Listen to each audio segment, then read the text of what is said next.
একটি ধর্মীয় আচারের জন্য নদীতে চোখের পলকে ভাসিয়ে দেওয়া হলো প্রায় 11,000 লিটার দুধ। নিমিষেই নর্মদা নদীর নীল জল রূপ নিল সাদা স্রোতে। আর এই ভিডিও ভাইরাল হতেই তোলপাড় পুরো নেট দুনিয়া। একদিকে যখন রাজ্যের লাখ লাখ শিশু অপুষ্টিতে ভুগছে, অন্যদিকে তখন ধর্মের নামে এই বিপুল পরিমাণ খাদ্য অপচয় নিয়ে দেশজুড়ে তৈরি হয়েছে তীব্র ক্ষোভ ও সমালোচনা। ভারতের মধ্যপ্রদেশের সেহুর জেলার শতদেব গ্রামের শ্রী দাদাজি দরবার পাতেলেশ্বর মহাদেব মন্দির, সেখানে আয়োজন করা হয়েছিল 21 দিন ব্যাপী এক বিশাল মহাযজ্ঞের। আর সেই যজ্ঞেরই শেষ দিনে পুণ্য অর্জনের আশায় নদীর বুকে ঢেলে দেওয়া হলো আস্ত একটা ট্যাঙ্কার ভর্তি প্রায় 11,000 লিটার দুধ। আয়োজকদের দাবি, এই বিপুল দুধ ঢালা হয়েছে নদীর পানি শুদ্ধ করতে এবং জলজ প্রাণীদের খাওয়াতে। তাছাড়াও এনডিটিভির প্রতিবেদনে বলা হয়েছে, এই যজ্ঞে নাকি পোড়ানো হয়েছে 41 টন ঘি, ভেষজ উপাদান ও নানা মূল্যবান ধাতু। কিন্তু এই ভিডিও সামাজিক যোগাযোগ মাধ্যমে আসতেই শুরু হয়েছে তীব্র সমালোচনা ও নিন্দার ঝড়।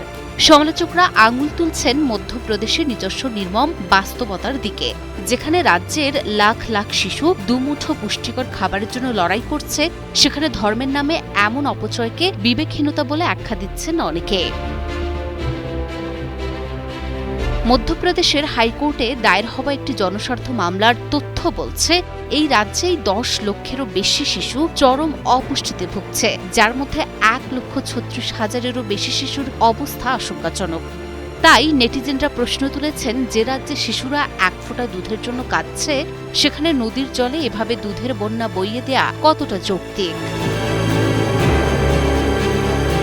বিতর্ক শুধু মানবিকতার জায়গাতেই আটকে নেই, পরিবেশবিদরা দিচ্ছেন বড়সড় বিপদের আভাস। বিশেষজ্ঞরা বলছেন, নদীকে শুদ্ধ করতে গিয়ে উল্টো জলজ বাস্তুতন্ত্রের মারাত্মক ক্ষতি করা হচ্ছে। তাদের মতে, নদীতে এভাবে দুধ ঢাললে পানির বায়োকেমিক্যাল অক্সিজেন ডিমান্ড বা বিওডি আশঙ্কাজনকভাবে বেড়ে যায়।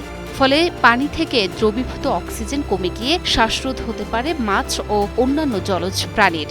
দুধের পচন প্রক্রিয়ায় জন্ম নেওয়া ব্যাকটেরিয়া পুরো বাস্তুতন্ত্রকে বিষাক্ত করে তুলতে পারে।